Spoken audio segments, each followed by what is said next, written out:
Samodi Fonsek and Derek Albright seemed like the perfect couple. She was the vibrant, charismatic beauty everyone admired, and he was the dependable, hard-working man who adored her.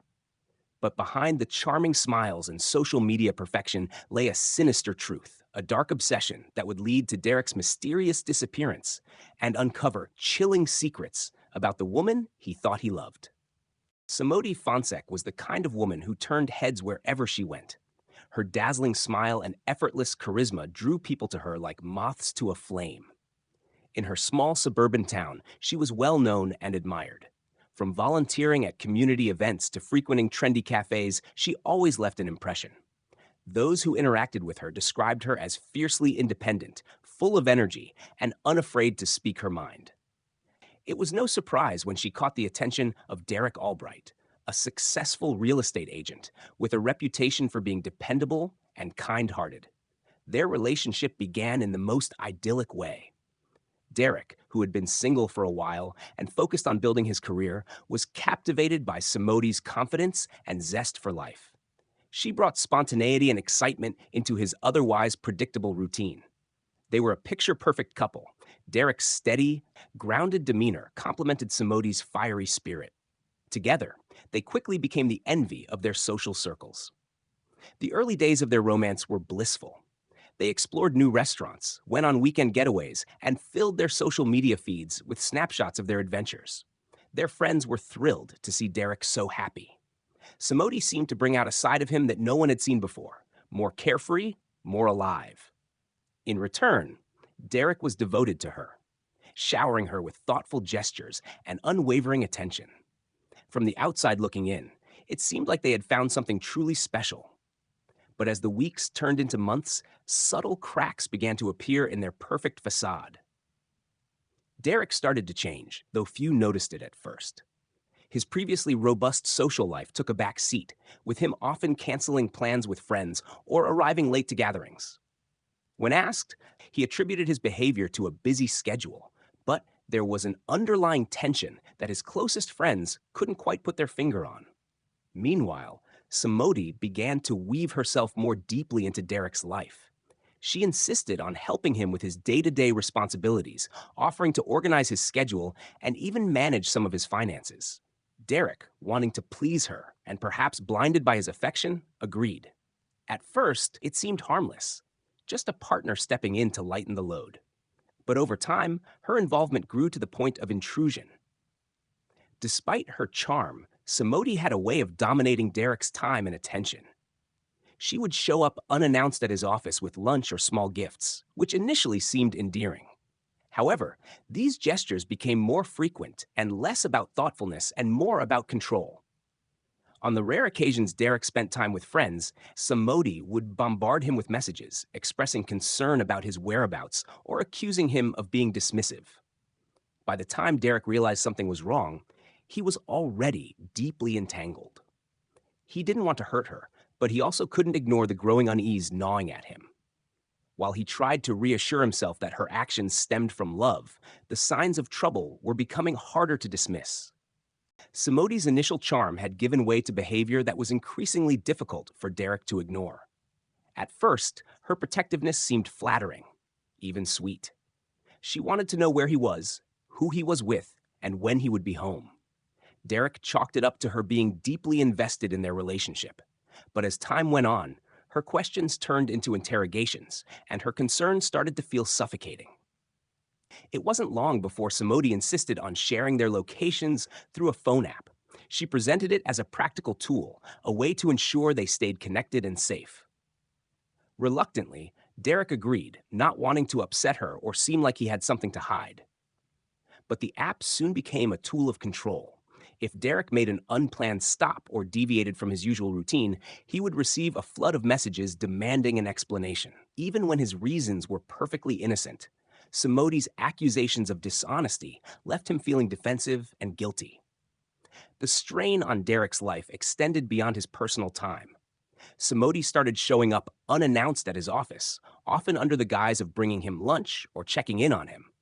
While Derek's coworkers initially found her visits endearing, they soon noticed her controlling tendencies. She would linger in the office, watching Derek closely, and occasionally interrupting him during meetings. Her presence became a distraction, and Derek felt torn between his professional responsibilities and his relationship. Things escalated when Samodi began to take control of Derek's finances. She claimed she was better at budgeting and convinced him to hand over access to his accounts. At first, Derek appreciated the help. He trusted her and assumed she had his best interests at heart. But over time, he began noticing discrepancies. Expensive purchases appeared on his statements: designer clothes, jewelry, and high-end electronics, none of which he had authorized. When Derek confronted her, she reacted with a mix of tears and anger. She accused him of not trusting her and claimed the purchases were for both of them to enjoy. Feeling cornered, Derek backed down, unable to muster the strength to press the issue further. This pattern repeated itself. Every time Derek tried to address her behavior, she manipulated the situation, leaving him feeling like he was the one at fault. Derek's friends noticed the toll the relationship was taking on him. Once outgoing and easygoing, he had become withdrawn and anxious.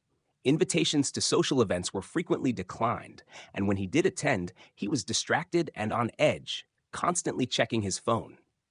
His friends tried to intervene, urging him to take a step back and reassess the relationship. But Derek, deeply entangled emotionally and financially, felt trapped. As the weeks went on, Derek began to wonder if he was losing control of his own life. The woman he had once admired for her independence and passion had become a source of constant stress. What he didn't know was that things were about to take an even darker turn, and the grip Samodi had on his life was far tighter than he could have ever imagined.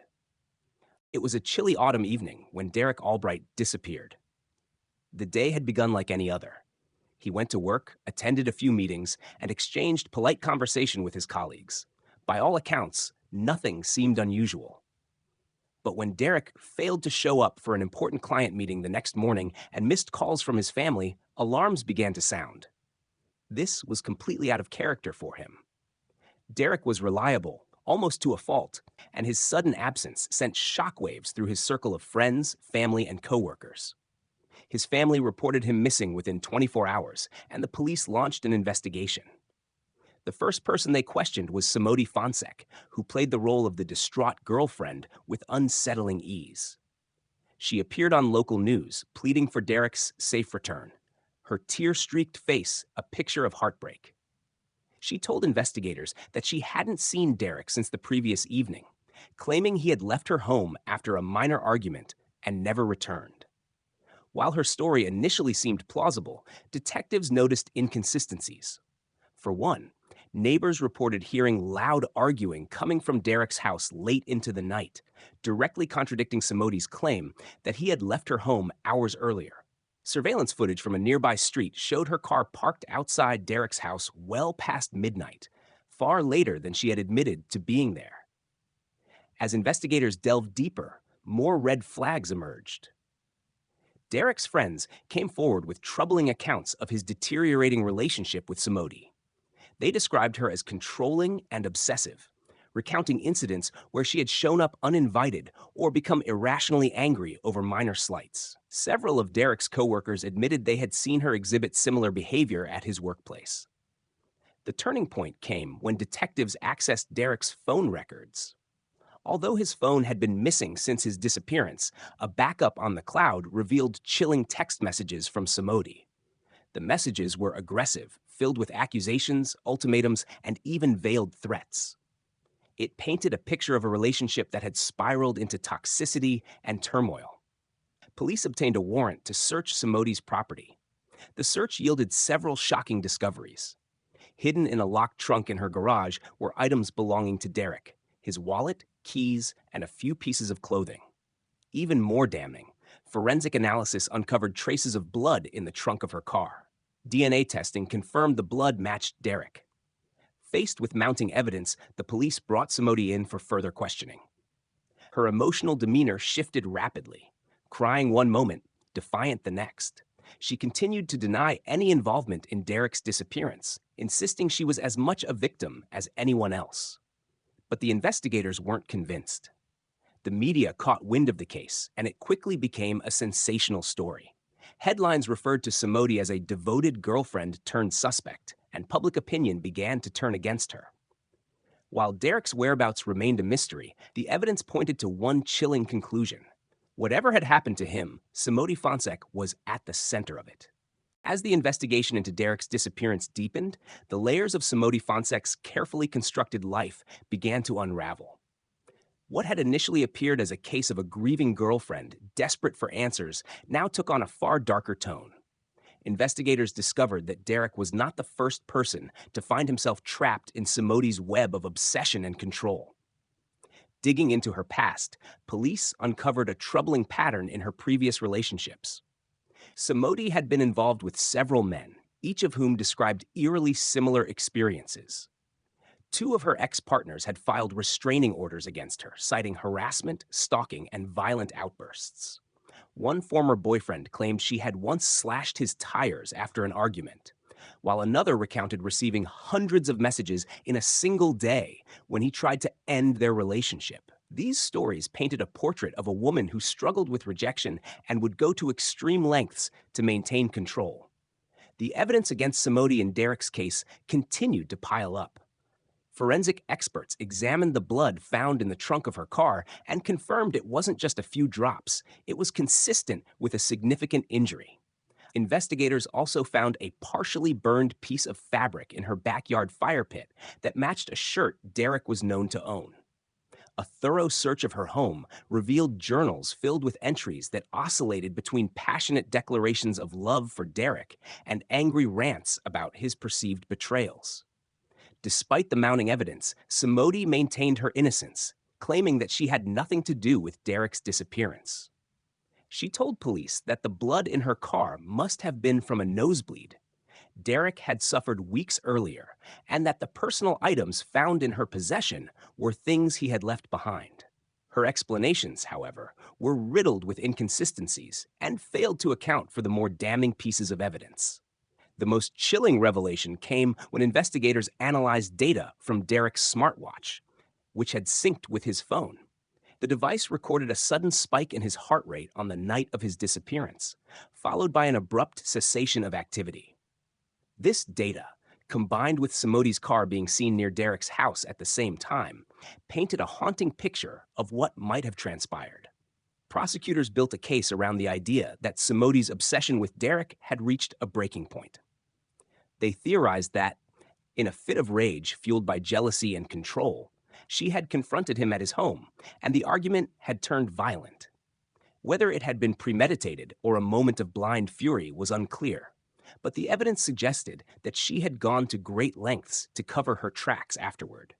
Samodi's public image, once one of a vibrant and passionate woman, crumbled under the weight of these revelations. The media latched onto the story, portraying her as a manipulative and dangerous individual who had weaponized her charm to hide her true nature.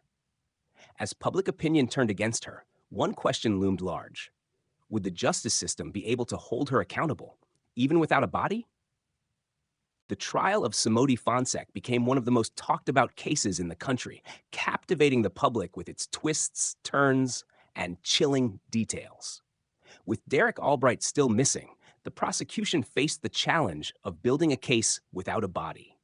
Despite this, they presented a mountain of evidence that painted a damning picture of Samodi's involvement in Derek's disappearance. Prosecutors argued that Samodi's obsessive need for control had spiraled into deadly violence when she felt Derek slipping away from her grasp. They laid out a timeline of events supported by witness testimonies, forensic evidence, and digital data. From the blood found in her car to the disturbing text messages on Derek's phone, each piece of evidence added another layer to the story of a toxic relationship that had ended in tragedy. The most compelling evidence came from the smartwatch data, which indicated Derek's final moments of activity. Combined with the surveillance footage of Samodi's car near his house and the blood in her trunk, it painted a picture too compelling to ignore.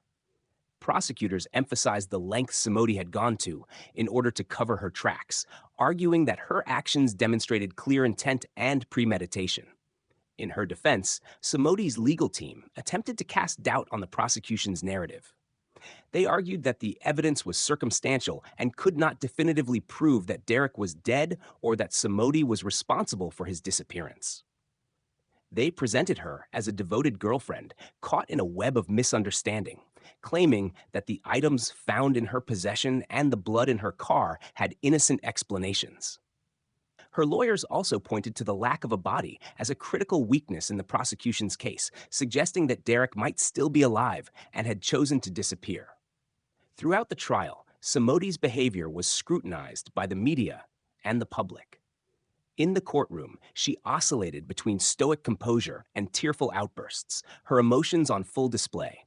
Some saw her as a manipulative figure using her charm to sway the jury, while others viewed her as a woman overwhelmed by grief and stress. After weeks of testimony and arguments, the jury deliberated for 4 tense days.